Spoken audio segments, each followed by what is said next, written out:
If I fell in love with you, would you promise to be true and help me understand? 'Cause I've been in love before, and I found that love was more than just holding hands. If I give my heart to you, I must be sure from the very start that you would love me more than her. If I trust in you, oh please don't run and hide. If I love you too, oh please don't hurt my pride like her. 'Cause I couldn't stand the pain, and I would be sad if I knew love was in vain. So I hope you see that I would love to love you, and that she will cry when she learns we are two. 'Cause I couldn't stand the pain, and I would be sad if I knew love was in vain. So I hope you see that I would love to love you, and that she will cry when she learns we are two. If I fell in love with you.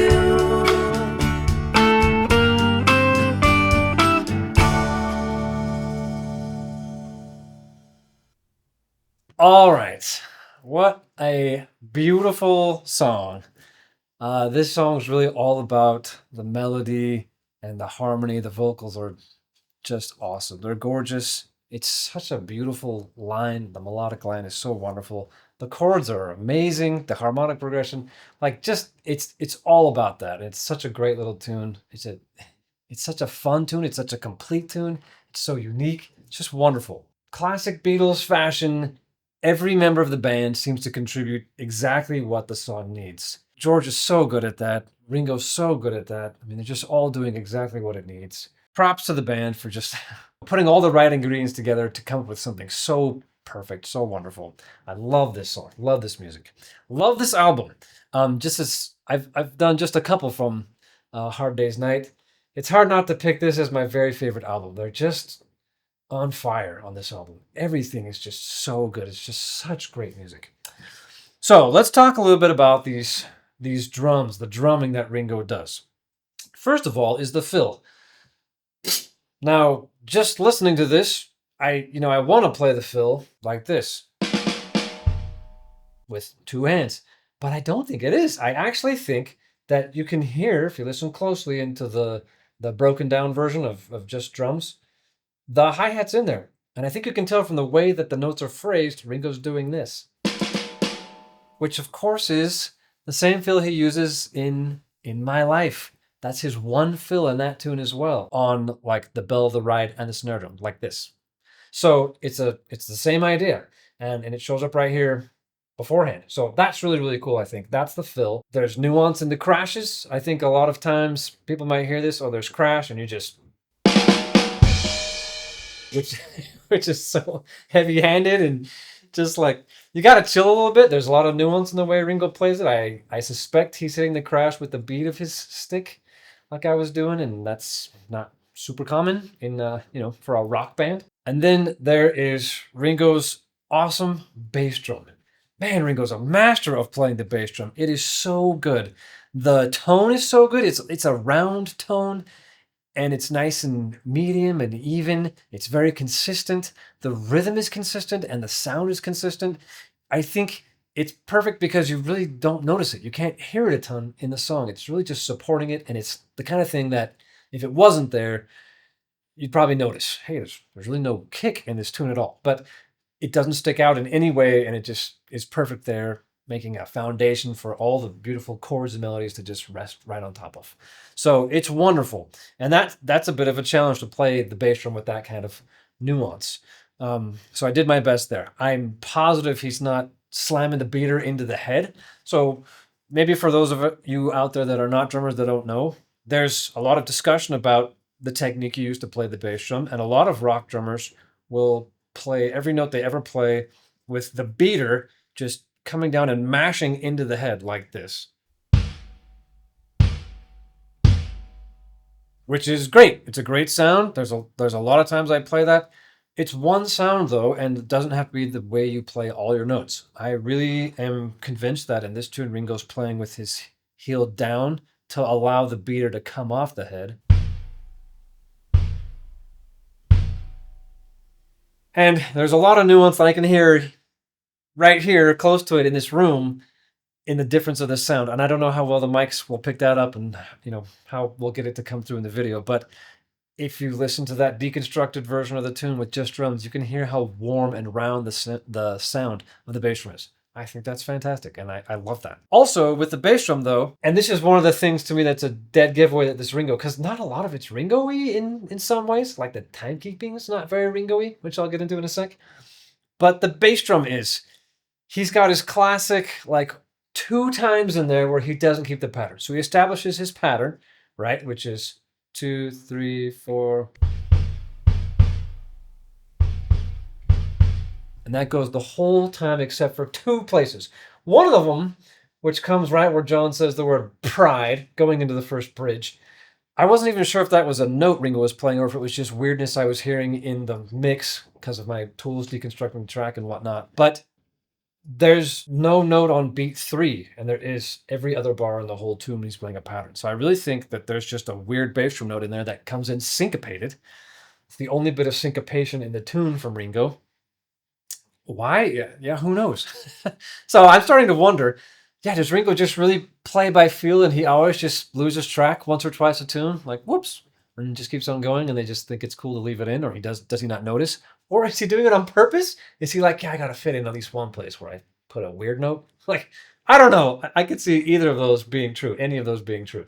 But there's that one right there. And then during that second bridge part, there is one bar where the pattern changes up just a bit by one note. So that's for me a dead giveaway that it's Ringo, even though the timekeeping is not super Ringo. So Ringo is, of course, known for, I think even non-drummers, everybody out there knows Ringo swishes like this when he plays the hi-hat. Listening very carefully, though, to his hi-hat, there are no accents, and there's really no swinging feel in this hi-hat. It's very, very straight, to the point where, he could have been just going like this. Just straight up and down, just like that. I think he probably had some of his normal motion just because that's just his comfortable muscle memory. That's just what he would go to.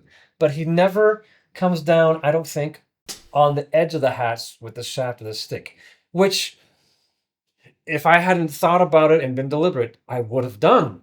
When I first, play along to this, or if I just, in the past, when I've put this on and played along, I'm sure what I have done is this.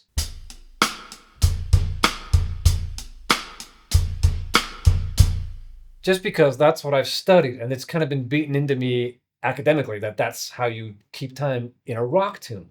You have these accents. And that comes out of a certain school of thought, especially the funk school of thought. So it's not always necessary, but that's just kind of my instinct. That's what I would do naturally. And that doesn't happen in this tune at all. There's no accents, there's no contour there. It's just a straight timekeeping, as if it was just a straight, shaker type sound. So not super Ringo-y in my opinion there. And you really can't hear any swinging or if he's doing this, it doesn't lend any swingy feel or unevenness to the notes. They're very, very even from what I can hear. So I went from playing it that way, very even, all bead on top of the face of the cymbal here. This is way harder than it looks. It's hard to play with really good consistency. I'll never get perfect consistency. I'm human. But getting even really good consistency with the groove, with all the sounds, with all the things you're doing, keeping track of all that, and then keeping track of the form and where all the weird notes are and stuff. That's just super duper hard. It's harder than if I was gonna play one of the tunes where he's hitting hard. It's easier to kind of get into the groove if I'm gonna play a rock beat,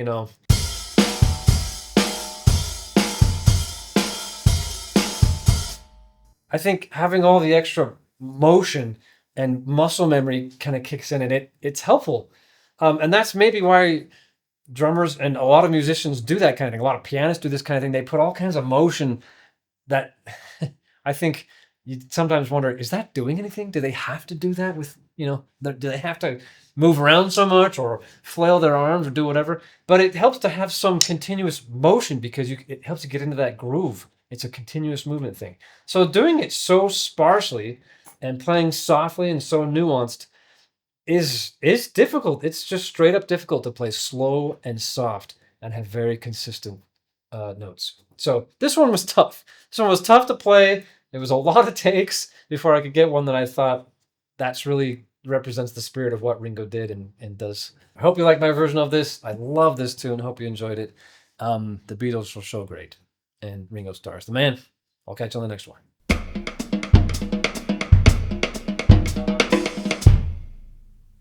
Come on! That's going at the beginning of the video. Such a chill, quiet song. It sounds like death metal.